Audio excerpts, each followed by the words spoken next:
very good morning to you. Welcome to the last edition of Sports This Morning for this week. I'm Yemi Adebayo. It's great to have you join us again. I'm Tayo Salam. Okay, this is what the show looks like today. We're starting off with the Super Falconets of Nigeria. They have landed in Dar es Salaam for the second leg of their World Cup qualifier against Tanzania. The Falconets are in Dar es Salaam for that second leg clash. We call the lead by 3-0. All right, so they will be hoping to finish the job right there in Dar es Salaam. All right, let's travel to Europe now and talk about this man in your picture. Carlo Ancelotti, the Italian manager, is no longer the coach of Bayern, but he's saying an emotional goodbye to the fans of Bayern. He's saying a big thank you to them and saying he will keep the memories. Right. I mean, talk about being graceful in defeat. Graceful after losing your job. That's what Carlo Ancelotti is all about this morning. No hard feelings. Okay, let's move on from Carlo Ancelotti now. Let's talk about Sergio Kun Aguero. Bad news coming out of the Netherlands. Sergio Aguero was involved in a car crash that has left him with a broken rib, and it's looking like he might be out for a couple of months. We're still waiting for official confirmation on that front, but the story is Sergio Aguero involved in a car crash in the Netherlands on his day off. Shame. Really? I mean, Manchester City are yet to say anything, but his former club in Independiente has, posted a get well soon message. Right. Some of the reports we're getting have it that if he probably wasn't wearing his seatbelt, the damage could have been more. And some people asking curious, a lot of questions. Where was he going? What was he doing? He was going to attend a concert of a friend, who, a very popular singer from that region in Latin America. They're very close. He's attended. As a matter of fact, Sergio Aguero posted on social media that concert. So a lot of people had an idea that he was going to attend on his way to attending this incident happened. Right, yeah, it's a big shame. We don't want to speculate whether I was using the seat belts or not, but the fact is Sergio Aguero was on his day off. So players usually, they're allowed to, go to wherever they want to go to, of course with the permission of the club.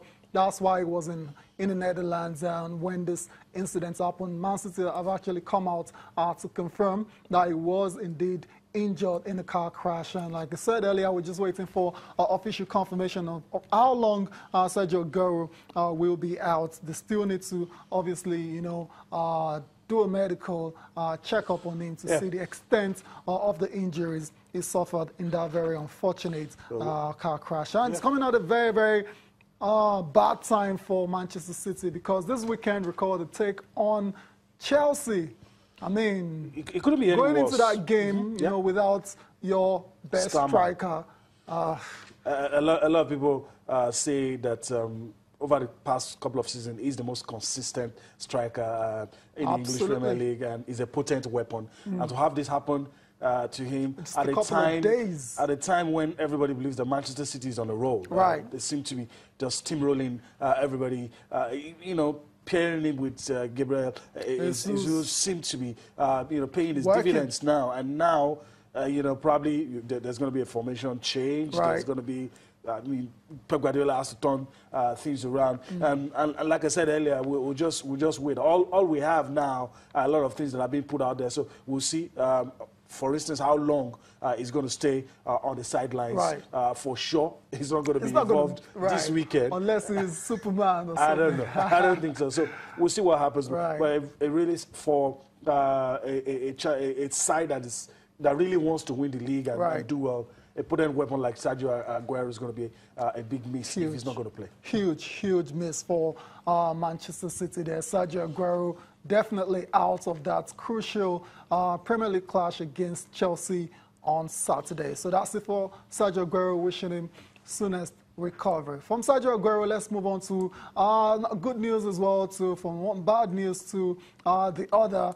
Carlo Ancelotti yesterday was sacked as the manager of Bayern Munich. And a lot of people shocked. I would say I'm not totally, you know, this is shocked where you or should give me some surprised. credit Yeah, publicly. I'm coming to that. I'm coming to that. I'm not totally, anything that happens in football doesn't totally surprise me anymore these days. Yeah. But I would say this one is a bit of a shocker because you thought, okay, Bayern Munich, amazing club, massive club. No way they're going to get rid of their manager after just 2 games in the UEFA Champions League. And that's exactly what has happened. And I'm thinking to myself, surely this is a panic reaction. Definitely. I mean, you've always said, you always doubted, you felt there was something wrong with his side. And I kept on insisting, this guy's got the personnel, in terms of players, in terms of the team, he's got a good squad to work with, even though they didn't go all out in the summer to get some really, really good signs, apart from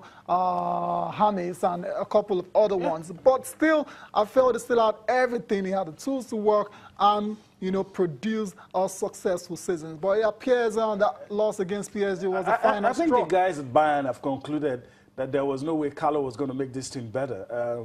This is the team. So why? And, you know, that's the big question. I told you earlier in the season, his former coach and former Italian manager, Right, I think Sachi said they have to end this relationship. One thing must happen, either Carlo leaves or they sack him. And it has happened. And you see, even in the German Bundesliga, they are not as indomitable as they used to. I mean, you could take it for granted that, okay, if Bayern do not do well in the UEFA Champions League, they will be dominating in the German Bundesliga. That's not the case anymore. Robert Lewandowski complained earlier in the season that there was a standoff between him and the manager. I don't know why the club didn't go all out to get players. Maybe the manager said, I'm okay with this squad. But when you look at the squad, there was really nothing done to improve, in my opinion, nothing basic done to improve. The person Amis. I mean, it doesn't improve the squad anyway. Why not? Because it's world class. Is he starting every game? Yeah, but I mean, you're talking about bringing in players to improve the squad. James Rodriguez is world class any day, any time. We are already getting into personal opinion. No, I mean, that's not personal. This dude was, you know, arguably one of the best players at the World Cup in 2014. But the point I was trying...